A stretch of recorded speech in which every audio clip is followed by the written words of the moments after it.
Hello दोस्तों, कैसे हैं आप सब लोग। उम्मीद करता हूं काफी अच्छे होंगे। तो दोस्तों आज के इस वीडियो के अंदर हम रिव्यू करेंगे एक अपकमिंग आईपीओ जो कि 15 से लेकर 17 अक्टूबर के बीच में ओपन होने वाला है, मिडवेस्ट लिमिटेड का आईपीओ। तो ये कंपनी क्या काम करती है, मतलब क्या इसका सेक्टर वगैरह है, महंगी है, सस्ती है, वो सारी चीजें जानेंगे इस वीडियो के अंदर। सबसे पहले एक अंदाजन ग्रे मार्केट का प्रीमियम जानेंगे, इससे थोड़ा बहुत लिस्टिंग का अंदाजा होगा। फिर इस कंपनी की डिटेल्स के बारे में जानेंगे, मतलब कंपनी क्या काम करती है, कौन से सेक्टर की कंपनी है, फ्यूचर वगैरह कैसा रह सकता है। फिर इसके फाइनेंशियल फंडामेंटल्स जानेंगे, मतलब कंपनी प्रॉफिट के अंदर है या लॉस के अंदर है, और अपने जो भी कंपटीटर्स में महंगी है, सस्ती है। फिर इस आईपीओ की डिटेल्स, और अंत में हम जानेंगे कि क्या इस आईपीओ में अप्लाई करना चाहिए, नहीं करना चाहिए, करे तो लिस्टिंग के हिसाब से या लॉन्ग टर्म के हिसाब से। देखिए मैं सारी चीजें एक एक पॉइंट आपकी क्लियर करूंगा, पर डिसीजन आपको अपनी रिस्क अपना एनालिसिस लगा के बनाना है। और दोस्तों Telegram, WhatsApp channel, Instagram, Facebook सबकी लिंक डिस्क्रिप्शन के अंदर है, ज्वाइन करके रख लीजिए। तो सबसे पहले एक अंदाजन ग्रे मार्केट का प्रीमियम अगर जानते हैं तो अंदाजन ग्रे मार्केट का प्रीमियम अभी देखें तो ग्रे मार्केट में अभी तक कोई भी डिमांड वगैरह नहीं बता रही है। हालांकि ग्रे मार्केट का प्रीमियम जो है एक अंदाजा ही होता है, इसके पूरे भरोसे हमको नहीं रहना है, ठीक है। बट फिलहाल के लिए अभी कोई भी डिमांड वगैरह आते हुए हमें देखने को नहीं मिल रही है। फिर बात करें इस कंपनी की डिटेल्स के बारे में, मतलब ये कंपनी काम क्या करती है। तो कंपनी 1981 के अंदर इनकॉर्पोरेट हुई थी। करीब करीब अभी अगर देखा जाए तो 44 साल हो गए हैं अपने ही सेक्टर के अंदर। 4 दशक मतलब 4 डेकेड्स बीत गए हैं, मतलब काफी अच्छा एक्सपीरियंस हो गया है इस कंपनी को। और ये कंपनी मेनली अगर देखा जाए तो हैदराबाद की है, मतलब तेलंगाना आंध्र प्रदेश से रिलेटेड है। कंपनी का अगर मेन काम देखें तो ग्रेनाइट, नेचुरल स्टोन, क्वार्ट्ज, ये मार्बल वगैरह होते हैं, उसका ये कंपनी का काम है। मतलब ये ग्रेनाइट की क्या है कि खाने होती है, ये मार्बल्स वगैरह की खाने, मतलब आप समझते होंगे भाई पहाड़ होते हैं बड़े बड़े, और ज़मीनों के अंदर इनकी ये पत्थर वगैरह निकलते हैं, जैसे मकराना वगैरह के अंदर भी पूरे प्योर मार्बल आते हैं। तो फिर क्या करती है, इनकी खुदाई होती है, माइनिंग जिसको बोलते हैं, वो खुदाई वगैरह करके मतलब ठेका जाता है गवर्नमेंट से, गवर्नमेंट को थोड़ा बहुत दिया जाता है जो भी किराया, लीज वगैरह। फिर ये क्या करती है कंपनियाँ, फिर वहाँ से पत्थर निकालती है और फिर प्रोसेसिंग करती है, मतलब कटिंग वगैरह करना, उसका पॉलिश वगैरह करके वो सेल करती है। तो ये इस कंपनी का काम है। टोटल अभी इसकी 20 एक्टिव माइंस है। एक्टिव मतलब जो अभी चल रही है रिसेंटली। देखिए माइंस क्या होती है कि भाई पत्थर निकाला, फिर सारा खत्म हो गया, फिर दूसरी माइंस पे जाते हैं। अभी एक्टिव 20 माइंस है इसकी, जिसके अंदर 16 ग्रेनाइट माइंस है। ग्रेनाइट आप समझते होंगे, मार्बल होता है वाइट पूरा पूरा, ठीक है, पूरा का पूरा वाइट, उसको कहते हैं मार्बल। ग्रेनाइट होता है बाकी जो कलर वाले आप देखते होंगे पत्थर, उसको ग्रेनाइट बोलते हैं। जैसे हमारे स्टैंड वगैरह के अंदर लगते हैं, घरों के आंगन वगैरह के अंदर लगते हैं, ये ग्रेनाइट आता है सारा। ब्लैक होता है, रेड कलर का होता है, ग्रीन कलर का होता है, बहुत सारे कलर्स होते हैं। फिर एक मार्बल की इसकी माइन है, मतलब मार्बल वाइट कलर का जो पत्थर जिसको मार्बल बोलते हैं, जैसे ताजमहल वगैरह बना हुआ है, मंदिर वगैरह बनते हैं। फिर 3 क्वार्ट्ज की माइंस है। क्वार्ट्ज एक टाइप का पत्थर ही होता है, ये आजकल मतलब बहुत शाइनी होता है, और इस पे लगता है जनरली किचन के टेबल टॉप वगैरह होते हैं, वहाँ पर ज़्यादातर ये लगता है। क्वार्ट्ज टाइप का एक अलग टाइप का पत्थर टाइप का ही होता है, थोड़ा चमकीला टाइप का, उसके अंदर कलर्स वगैरह काफ़ी अच्छे आते हैं। और इसका ज़्यादातर काम एक्सपोर्ट का है। लगभग आप मान के चले 70 से 80% के बीच में इसका एक्सपोर्ट से ही बिजनेस आता है, बाकी 20% का इंडिया से आता है।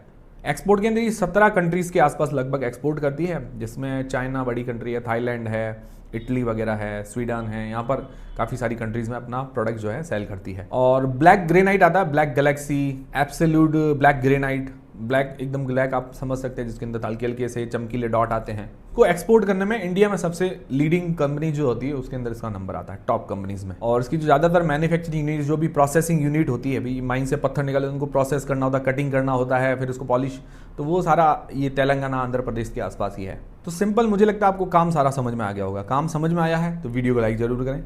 सेक्टर देखा जाए एक ठीक ठीक सेक्टर आप कह सकते हैं इसको, मतलब इतना ज़्यादा अट्रैक्टिव नहीं है बट अच्छा है, क्योंकि आजकल देखिए टाइल्स वगैरह की भी डिमांड काफ़ी है। ऐसा नहीं कि भाई इसकी डिमांड नहीं है। पत्थर, ग्रेनाइट, मार्बल तो अपनी जगह होते हैं, मतलब ये महंगे काउंट होते हैं, ठीक है ना, जो भी महंगा घर बनता है। टाइल्स एक सस्ता ऑप्शन है, बट इसकी भी डिमांड है, मतलब एक नॉर्मल सेक्टर आप कह सकते हैं। डिमांड हमेशा रहती है, नॉर्मल ठीक ठीक सेक्टर है। फिर अगर इसके फाइनेंशियल्स देखिए 2023 से 2025 तक, और 2025 के एक क्वार्टर तक दिए गए हैं। एसेट्स अगर देखिए तो एसेट्स के अंदर साल दर साल ग्रोथ है। रेवेन्यू की बात करें, रेवेन्यू ठीक ठाक ग्रोथ देखने को मिली, 522 करोड़ से 643 करोड़ रुपए, मतलब ठीक ठाक एक नॉर्मल सी ग्रोथ है, ज़्यादा ग्रोथ नहीं आई है। फिर बात करें प्रॉफिट आफ्टर टैक्स की, प्रॉफिट के अंदर साल दर साल अच्छी ग्रोथ है, 54 करोड़ से 100 करोड़, 100 करोड़ से 133 करोड़ रुपए। मार्जिन अगर निकाले तो 2023 में 10.4%, 2024 के अंदर 16.6% और 2025 के अंदर 20.7% के आसपास प्रॉफिट मार्जिन है, मतलब काफ़ी अच्छे हैं। 8 साल मार्जिन भी बढ़ा है, काफ़ी अच्छी बात है। एबिटा के अंदर बाकी ग्रोथ है साल दर साल, नेटवर्थ के अंदर ग्रोथ देखने को मिली है। रिजर्व्स अगर देखें इसके हाथ में बड़े हैं, अच्छी बात है, 625 करोड़ रुपए के रिजर्व्स हैं इसके हाथ में। बोरोइंग्स भी थोड़ी थोड़ी बड़ी है, 270 करोड़ रुपए की बोरोइंग्स है। हालांकि डेट टू इक्विटी रेशियो मतलब कंट्रोलेबल कह सकते हैं, 0.43 का डेट टू इक्विटी रेशियो है, तो इतना ज़्यादा नहीं है, आधे से कम है तो बढ़िया बात है।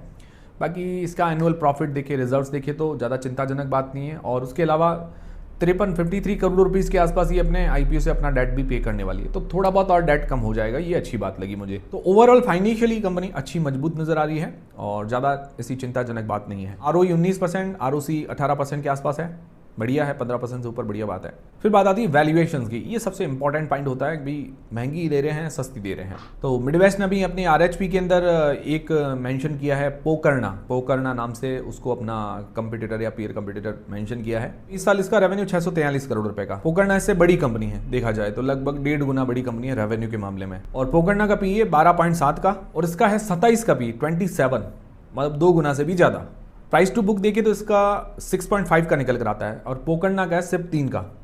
तो प्राइस टू बुक के हिसाब से भी वैल्यूएशंस हायर साइड नजर आती है और प्राइस टू अर्निंग्स रेशियो के हिसाब से भी वैल्यूएशंस थोड़ी हायर साइड में ही नजर आ रही है।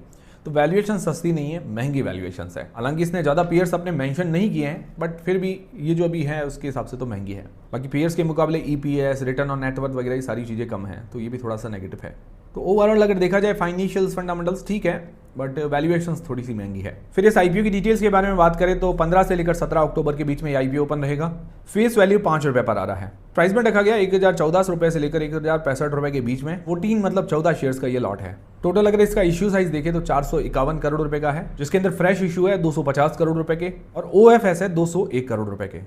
तो जो फ्रेश इश्यू है उसके अंदर 130 करोड़ रुपए अपने सब्सिडीज वगैरह के अंदर इन्वेस्टमेंट करने में काम में ले रही है। 25 करोड़ रुपए के जो ट्रक्स वगैरह होते हैं, इक्विपमेंट्स वगैरह, उसको खरीदने में कुछ काम में ले रही है। और 3.25 करोड़ रुपए इसके सोलर वगैरह को सेटअप करने के लिए वो काम में ले रही है। और 53 करोड़ रुपीज अपना डेट पे करने के लिए काम में ले रही है। अच्छी बात है, मतलब कंपनी अपने ग्रोथ में पैसा काम में ले रही है। और आईपीओ के बाद प्रमोटर की होल्डिंग हो जाएगी, अभी 95.8% है, बाद में हो जाएगी 84.3% के आसपास। मतलब अच्छी होल्डिंग है, बहुत बढ़िया बात है। मार्केट कैप इस प्राइस बैंड पर बनेगा 3851 करोड़ रुपए का। स्मॉल कैप है, ज्यादा छोटी भी नहीं है कि इतना ज्यादा रिस्क रहे, मतलब एक स्मॉल कैप कंपनी में कैटेगराइज होती है। रिटेल पोर्शन 35% का, लिस्टिंग डेट है 24 अक्टूबर को। तो ये हो गई कंप्लीट आईपीओ की डिटेल्स। अब सबसे मेन सवाल ये आता है कि क्या इस आईपीओ में अप्लाई करना चाहिए, नहीं करना चाहिए, करे तो लिस्टिंग गेन्स के हिसाब से या लॉन्ग टर्म के हिसाब से। देखिए मैं सारी चीजें और डेटाज आपके एक एक क्लियर करूंगा, डिसीजन आपको अपनी रिस्क अपना एनालिसिस लगा के ही बनाना है।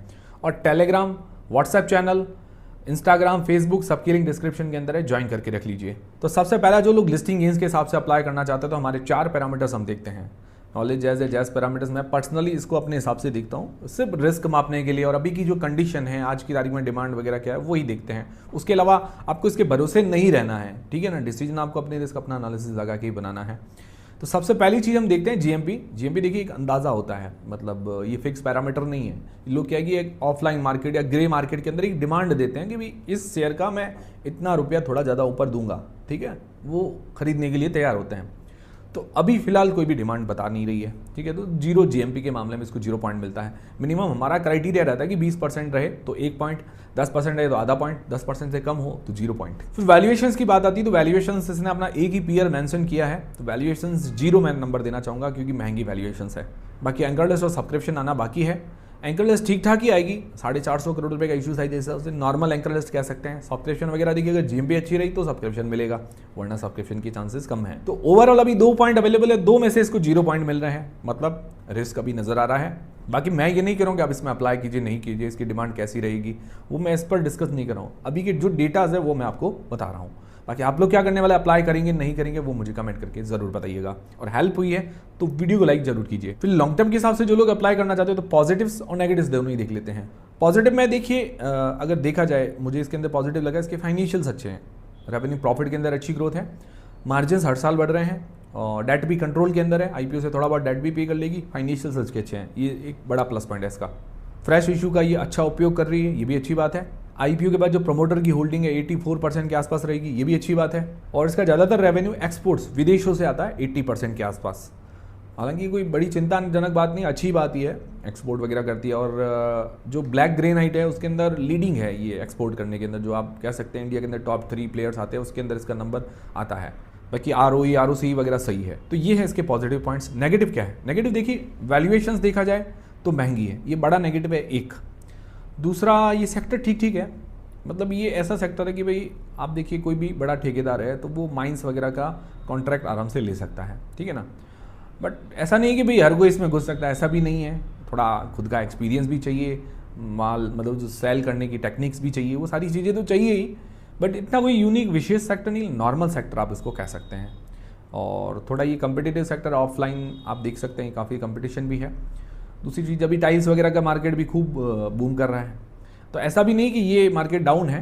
भाई मार्बल्स, ग्रेनाइट, इनकी तो डिमांड एक अलग से रहती है, इसका सेगमेंट ही अलग है, प्रीमियम सेगमेंट कह सकते हैं, ठीक है ना।